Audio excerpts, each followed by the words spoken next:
الحمد لله نحمده ونستعينه ونستغفره ونؤمن به ونتوكل عليه ونعوذ بالله من شرور أنفسنا ومن سيئات أعمالنا من يهده الله فلا مضل له ومن يضلله فلا هادي له ونشهد أن لا إله إلا الله وحده لا شريك له ونشهد أن سيدنا ومولانا محمدا عبده ورسوله أما بعد قال الله تعالى في القرآن الكريم يا أيها الذين آمنوا كتب عليكم الصيام كما كتب على الذين من قبلكم لعلكم تتقون وقال تعالى يا أيها الذين آمنوا أنفقوا مما رزقناكم من قبل أن يأتي يوم لا بيع فيه ولا خلة ولا شفاعة والكافرون هم الظالمون صدق اللہ العظیم۔ محترم سامعین کرام، بزرگان محترم، میں نے آپ کے سامنے دو آیتیں تلاوت کی۔ پہلی آیت کا تعلق روزے سے ہے اور دوسری آیت کا تعلق انفاق فی سبیل اللہ، اللہ کے راستے میں خرچ کرنا، زکوٰۃ سے، صدقات سے ہے۔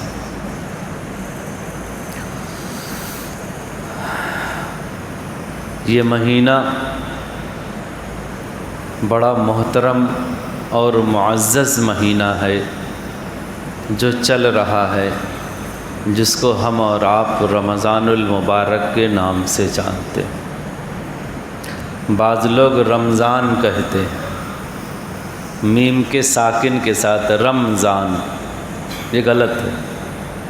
قرآن میں آیا شہر رمضان رمضان الذی، میم کے زبر کے ساتھ، تو صحیح تلفظ اس کا رمضان ہے، رمضان غلط تلفظ ہے۔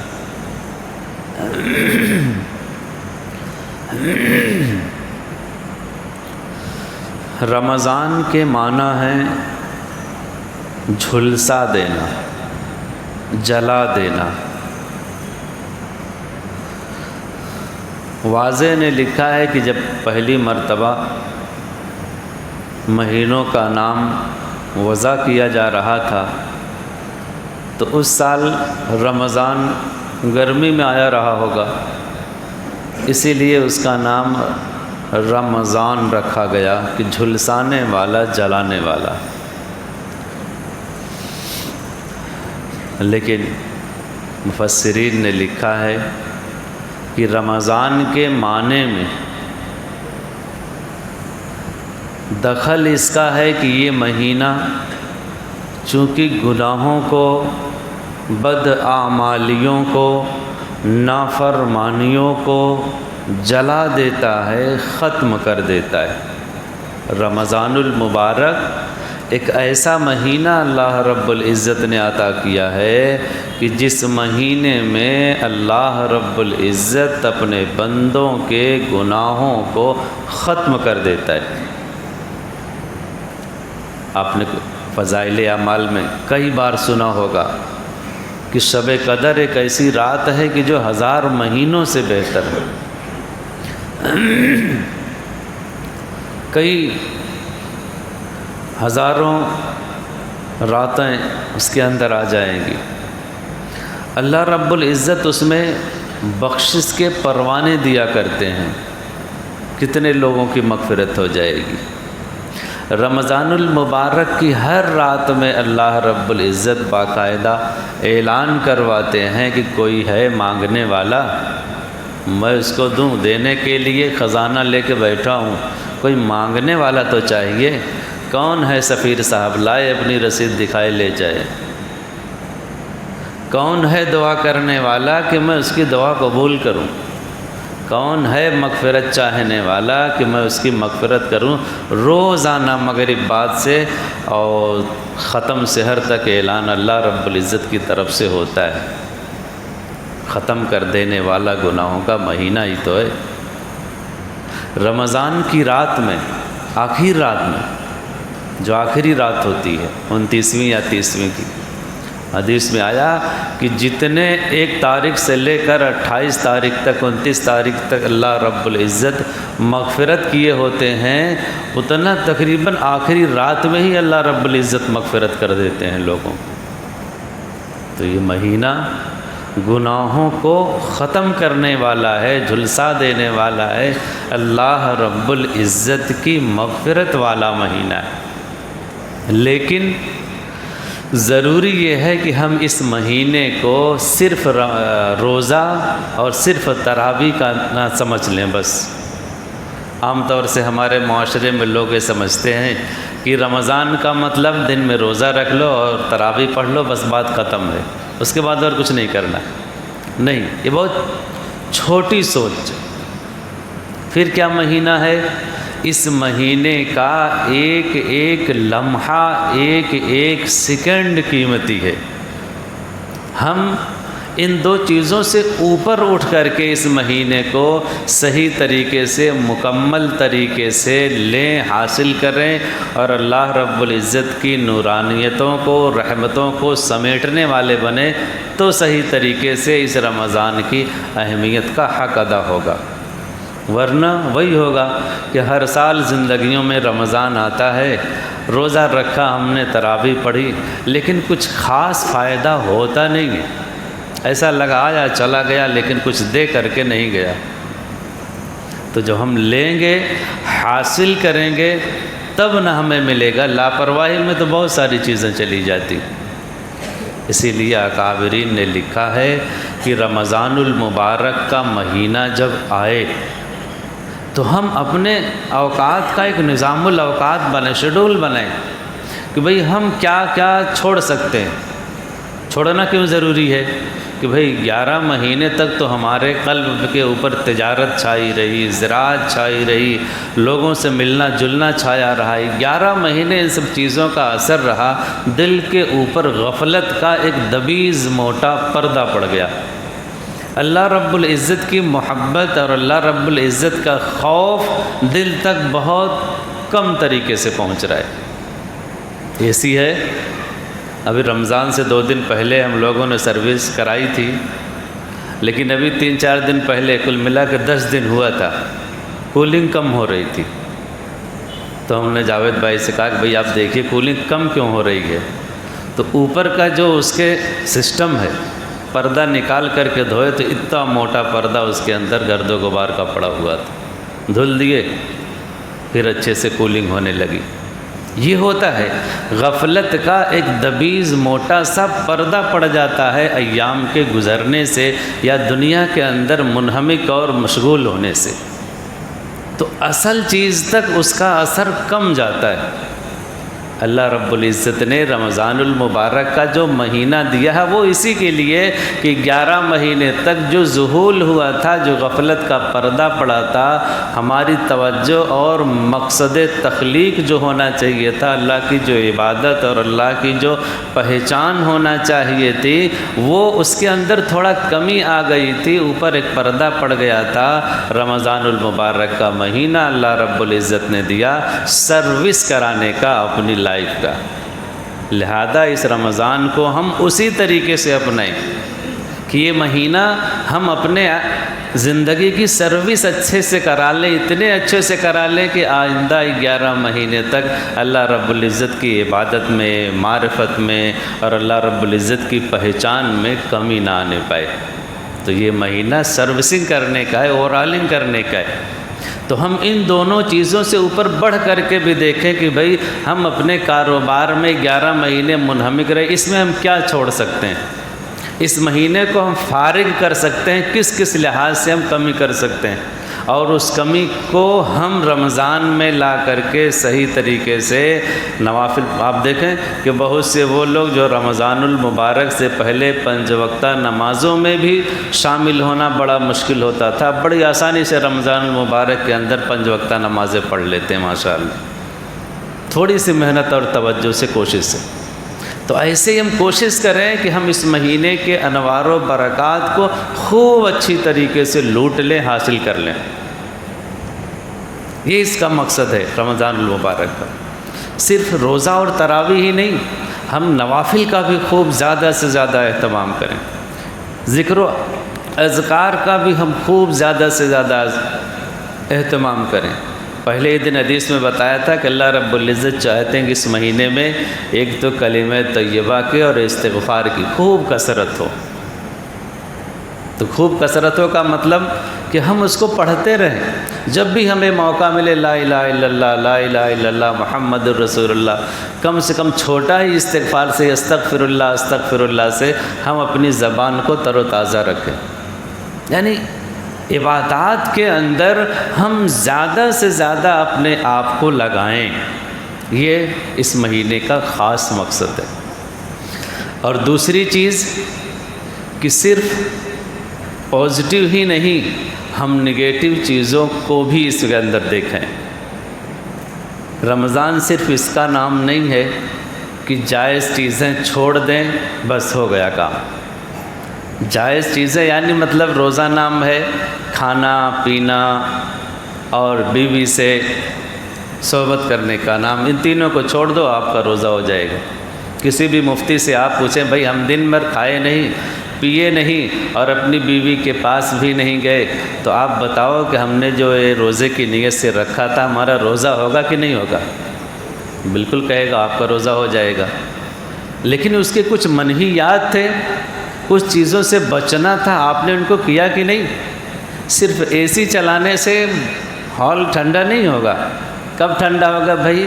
وہ جو نکلنے کی چیزیں ہیں نا ان چیزوں کو بند بھی کرنا ہے، دروازہ بند کرو، کھڑکی بند کرو، وہ جو ممانعت والی چیزیں ہیں، رکنے والی چیزیں ہیں، ان کو بھی روکو، تب نہ صحیح سے اس کا فائدہ ہوگا۔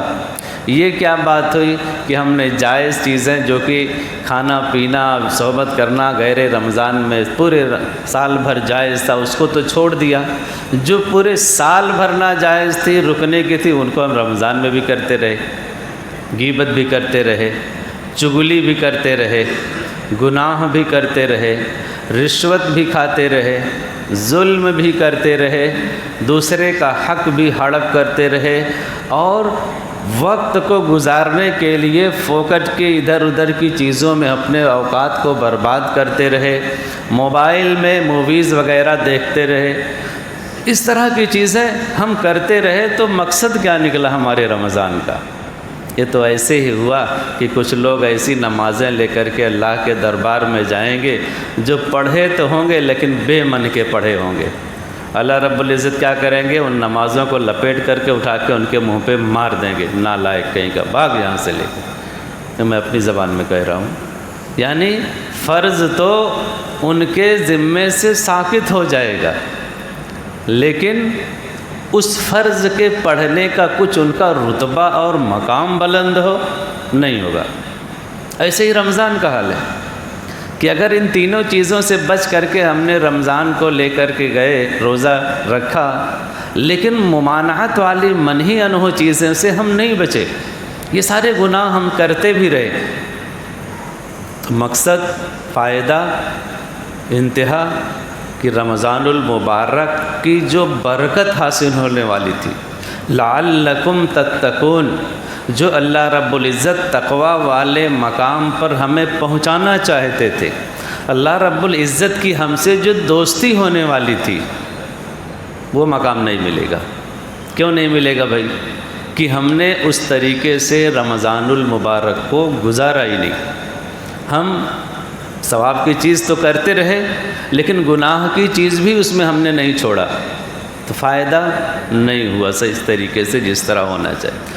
تو ایسی چیزوں سے ہم رمضان المبارک کو گزاریں، اس طریقے سے رمضان المبارک کو گزاریں کہ یہ رمضان ہم کو لگے کہ ہاں یہ رمضان ہم نے صحیح طریقے سے ادا کیا۔ وَأَمَّا مَنْ خَافَ مَقَامَ رَبِّهِ وَنَهَى النَّفْسَ عَنِ الْهَوَىٰ کہ روزہ یہی ہمیں یاد دلاتا ہے۔ ہم روزہ رہے، ایک بچہ چھوٹا سا روزہ رہے 6 سال کا 5 سال کا، اور دن میں اس کو پیاس بھی لگی رہے، آپ لے جا کر کے گلاس پانی تو بھائی پی لو، تمہیں روزے میں پیاس لگ رہی ہے، تو بچہ کہے نہیں ہم پئیں گے نہیں۔ کیوں نہیں پیو گے؟ ہمارا روزہ ٹوٹ جائے گا، اللہ تعالیٰ ہم سے ناراض ہو جائیں گے۔ انہوں نے بولا ہے کہ دن بھر تمہیں پانی نہیں پینا ہے، ہم پانی پی لیں گے تو اللہ ہم سے ناراض ہو جائے گا، روزے کا ثواب ہمیں نہیں دے گا، روزہ ہی نہیں ہوگا ہمارا۔ یہ جو ہمارے اندر ایک کیفیت پیدا ہو رہی ہے کہ اللہ رب العزت کی خلاف ورزی، حکموں کی نافرمانی ہم نہیں کریں گے، روزہ اس کے لیے ایک ریہرسل کا ذریعہ ہے۔ یہ ہمارا مقام اور یہ چیز ہمارے قلب کے اندر مستقل کے لیے پیدا ہو جائے۔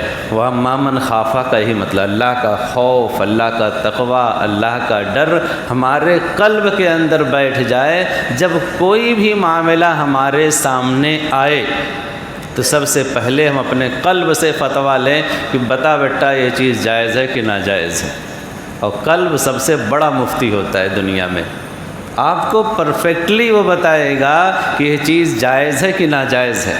پھر آپ نفس کے بہکاوے میں آ کر کے بھلے اس پہ غلط طریقے سے عمل کر لو، الگ بات ہے، لیکن صحیح طریقے سے فتویٰ دے گا نہیں یہ چیز تو ناجائز ہونی چاہیے، اس میں اللہ کی نافرمانی۔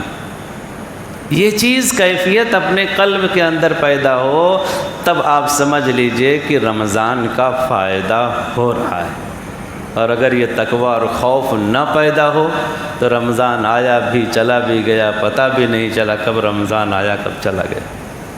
تو پہلی آیت کا مطلب یہ ہے، یا ایھا الذین آمنوا کتب علیکم الصیام، لوگو رمضان تم پر فرض کیا گیا ہے، اس کو رکھو اور صحیح طریقے سے رکھو جیسے اس کا حق ہے، اور اس کے ثمرات اور برکات حاصل کرو گے، لعلکم تتقون، تو اللہ تعالیٰ تم کو اپنا دوست بنا لیں گے۔ اور اللہ تعالیٰ جس کو دوست بنا لیتے ہیں، وَأَمَّا مَنْ خَافَ مَقَامَ رَبِّهِ وَنَهَى النَّفْسَ عَنِ الْهَوَىٰ فَإِنَّ الْجَنَّةَ هِيَ الْمَأْوَىٰ، تو اللہ رب العزت اس کا ٹھکانہ جنت میں بنا دیتے۔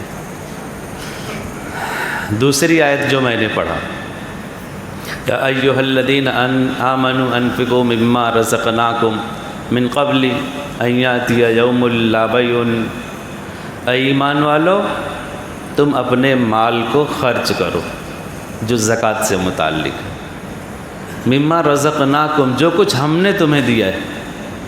اللہ رب العزت ایک مزاج بنا رہے لوگوں کا کہ قلب کے اندر یہ بات ہمیشہ ہونی چاہیے کہ ہم یہاں مالک نہیں ہیں، ایک کیشیئر کی حیثیت سے ہماری، ایک کیشیئر بینک کے کاؤنٹر پر بیٹھا ہوتا ہے، سامنے ایک آدمی لے کر کے اپنا پاس بک آیا، بھائی کتنا چاہیے آپ کو؟ اپنے کو 5 لاکھ چاہیے، وہ اٹھا کر کے گڈی گن لے کر دے دیتا ہے، اس میں اندراج کر دیتا ہے۔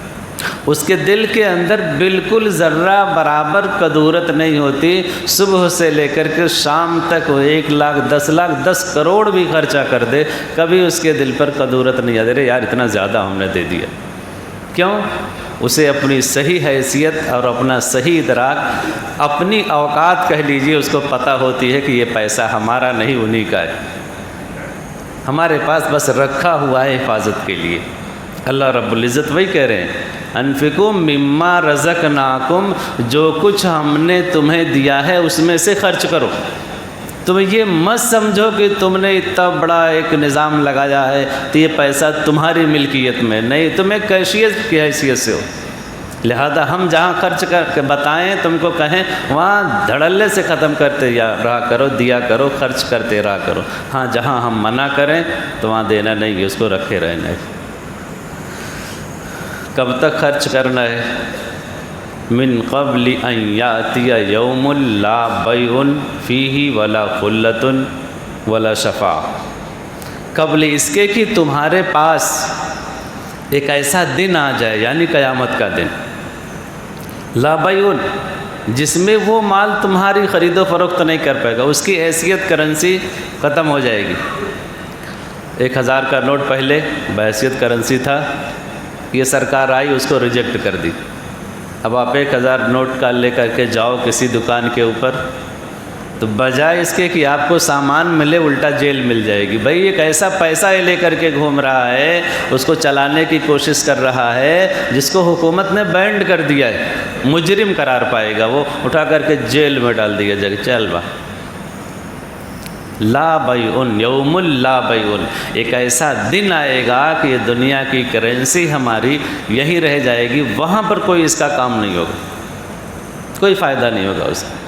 ایک ایسا دن آنے سے پہلے اس کے استعمال میں لا لو، کہیں ایسا نہ ہو کہ اللہ رب العزت اس کو بینڈ کر دیں، پھر ہم اس کو لے کر کے گھومتے پھریں۔ بھئی اب کوئی ہے زکوٰۃ لینے والا لے لو، کوئی ہے صدقہ لینے والا لے لو، ہم کہاں خرچ نہیں، یوم لا بیع، اس سے پہلے جتنا خرچ کرنا چاہتے ہو کر لو۔ ولا خلۃ، ایک ایسے دن سے جس میں کوئی دوستی بھی نہیں ہوگی تمہاری، کہ چلو کچھ فرشتوں کو رشوت دے کر کے کام چلا لو، اللہ رب العزت کو کچھ ٹیبل کے نیچے سے دے کر کے کام چلا لو۔ بھائی تھوڑا سا سمجھ لو، تھوڑا لیٹ ہو گیا ہمیں دنیا میں خرچہ کرنے میں، چلو اب تھوڑا ہم سمجھ لیتے ہیں، نہیں، وہاں نہیں چلے گا۔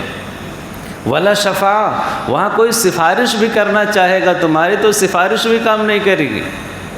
ایک ایسا دن ہے قیامت کا، لہذا موت آنے سے پہلے، قیامت آنے سے پہلے اللہ رب العزت کہہ رہے ہیں کہ اس دنیا کے اندر جو کچھ ہم نے تمہیں دیا ہے اس کو جتنا چاہتے ہو آپ تم ہمارے مرضی کے مطابق جائز اور حلال چیزوں میں جتنا ہم نے بتایا اتنا زیادہ سے زیادہ خرچہ کرو۔ یہ رمضان المبارک ہمارا خرچ کرنے کا ہی مہینہ ہے۔ اب دیکھو ایک کا ہمیں کم سے کم 70 ملے گا، 1 روپیہ خرچ کرو 70 روپیہ خرچ کرنے کے برابر کم، ایک فرض اور ایک فرض ادا کرو گے تو 70 فرض، اور یہ تو کم سے کم بتائیں 700 سے زیادہ، اس سے زیادہ 7 لاکھ زیادہ، کتنا زیادہ اللہ رب العزت دیں گے اس کا کوئی حساب و کتاب نہیں۔ لہذا ہم اور آپ کوشش کریں کہ اس مہینے کو، اس مہینے کی برکات کے ساتھ وصول کرنے کے اللہ رب العزت زیادہ سے زیادہ توفیق عطا فرمائیں۔ روزے کو بھی صحیح طریقے سے، تراویح کو بھی خوش دلی کے ساتھ، دوسرے تمام چیزوں کو، اموال کو، زکوٰۃ کو اور دوسری تمام اذکار و عبادات کو صحیح طریقے سے کرنے کی توفیق عطا فرمائیں، اور اپنے مال کو صحیح طریقے سے زکوٰۃ کی تفصیل انشاءاللہ اگلے ہفتے یا اس کے بعد والے میں بیان کی جائے گی۔ موٹا موٹا اتنا سمجھ لیں کہ جس کے پاس 87 اموال زکوٰۃ 4 چیز ہیں، سونا ہو 87 گرام 480 ملی گرام، یا چاندی ہو 612 گرام 360 ملی گرام، جس کو 52.5 تولہ کہتے ہیں، یہ ہو۔ تیسری چیز مال تجارت ہو، اور چوتھی چیز پیسہ ہو۔ یہ 4 چیزیں موجودہ دور کے اندر اموال زکوٰۃ ہیں۔ چاروں ہو تب بھی واجب ہے، ان میں سے کوئی ایک ہو تب بھی واجب ہے۔ ہاں کم سے کم 52.5 تولہ کی مقدار پر ہمارے دیار میں، ہندوستان میں، پورے ایشیا میں فتویٰ ہے کہ کم سے کم اتنا کسی کے پاس اگر مالیت ہے، پیسہ ہے، سونا ہے، چاندی ہے، مال تجارت ہے، یا ان چیزوں کو بیچ کر کے اتنا پیسہ مل سکتا ہے، تقریباً 45,000 روپے آس پاس میں تھوڑا، اتنا اگر کسی کے پاس ہے اور سال بھر ہے تو اس کے اوپر زکوٰۃ بہرحال فرض ہے۔ کسی کے پاس 1 تولہ سونا ہے، چاندی بھی نہیں ہے، تب بھی اب چاندی کا نصاب مکمل کیا جائے گا اس صورت میں جب کہ پیسہ بھی ہو، اس لیے کہ عام طور سے اس دور میں گھروں میں چاندی ہو نہ ہو، سونا ہو نہ ہو، لیکن روپیہ ضرور ہوتا ہے، 10-5 ہزار سب کے گھر میں پڑا رہتا ہے۔ تو روپیہ بھی ہو اور سونا بھی ہو، روپیہ بھی ہو، چاندی بھی ہو، چاندی بھی ہو، سونا بھی ہو، مال تجارت بھی ہو، ان تینوں میں سے کوئی بھی ایک چیز ہو تو اگر 45,000 کے آس پاس میں اس کے پاس سب کچھ ضرورت اصلیہ سے فاضل ہے، بچا ہوا ہے، سال بھر رہ گیا ہے، تو شریعت کہتی تم زکوٰۃ دو۔ ہاں ان چاروں میں سے کوئی ایک صرف ہے، تو پھر اس کی پوری پوری ملکیت دیکھی جائے گی۔ صرف سونا ہے، تینوں کچھ نہیں ہے، تو 7.5 تولہ ہونا چاہیے۔ صرف چاندی ہے اور کچھ نہیں ہے، پیسہ بھی نہیں، 1 روپیہ بھی نہیں اس کے پاس، تو دیکھا جائے گا 612 گرام ہے کہ نہیں۔ صرف مال تجارت ہے، ان تینوں میں سے نہیں ہے، تو کم سے کم 45,000 کے برابر ہو۔ صرف روپیہ ہے تب بھی 45,000 کے برابر ہو تو اس کے اوپر زکوٰۃ ہے۔ اور اگر تھوڑا تھوڑا سب ہے تو چاندی کا نصاب مکمل کیا جائے گا، جو تقریباً 45,500 روپیہ بنتا ہے، اور سال بھر باقی بھی رہے اس کی ملکیت میں تو زکوٰۃ واجب ہوتی ہے۔ وآخر الدعوانا الحمد للہ۔